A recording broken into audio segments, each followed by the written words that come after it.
గాజాలో హమాస్కు మరో భారీ ఎదురుదెబ్బ తగిలింది.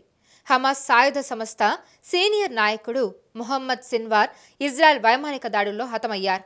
ఈ విషయాన్ని ఇజ్రాయెల్ ప్రధాని బెంజామిన్ నెతన్యాహు పార్లమెంట్లో ప్రకటించారు. Mohammed Deif, Ismail Haniyeh, Yahya Sinwar తర్వాత ఇప్పుడు మహమ్మద్ సిన్వార్ను మనం మట్టుబెట్టామని ఇజ్రాయెల్ పార్లమెంట్లో నెతన్యాహు అధికారికంగా ప్రకటించారు. హమాస్కు గతంలో అత్యంత కీలక నేతగా నిలిచిన యాహ్యా సిన్వార్ తమ్ముడే మహమ్మద్ సిన్వార్.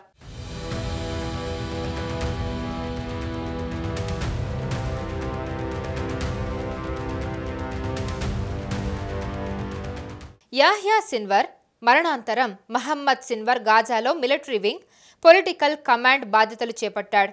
సిన్వార్ సొంత పట్టణమైన ఖాన్ యూనిస్పై మే 13న ఇజ్రాయెల్ భారీగా బాంబు దాడి చేసింది. వాటి దాటికి స్థానిక యూరోపియన్ ఆసుపత్రి భూగర్భంలోకి హమాస్ కమాండ్ సెంటర్ నాశనమైంది. అందులో ఉన్న సిన్వార్ చనిపోయాడని సైన్యం చెబుతోంది. సిన్వార్ మరణాన్ని హమాస్ ధృవీకరించలేదు. అయితే మే 13 నాటి దాడిలో 6గురు చనిపోయారని, 40 మంది గాయపడ్డారని గాజా ప్రభుత్వం అప్పుడే ప్రకటించింది.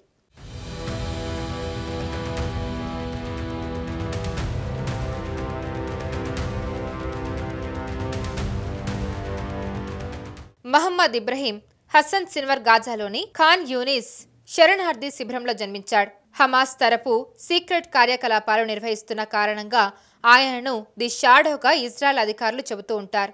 గ్రూప్లో కీలక వ్యక్తిగా ఉంటూ వచ్చిన సిన్వార్కు 2006లో ఇజ్రాయెల్ సైనికుడు గిలాడ్ షాలిత్ అపహరణ కేసులో ప్రమేయం ఉంది. ఇజ్రాయెల్ పాలస్తీనా జైల్లో పలు సంవత్సరాలు గడిపిన సిన్వార్ హమాస్ అధినాయకత్వంతో సంబంధాలు పెంచుకుంటూ 1991లో హమాస్ మిలిటరీ వింగ్లో చేరాడు. 2023 అక్టోబర్లో ఇజ్రాయెల్పై జరిగిన హమాస్ దాడులకు ప్రధాన పాత్రధారి కూడా ఆయనే.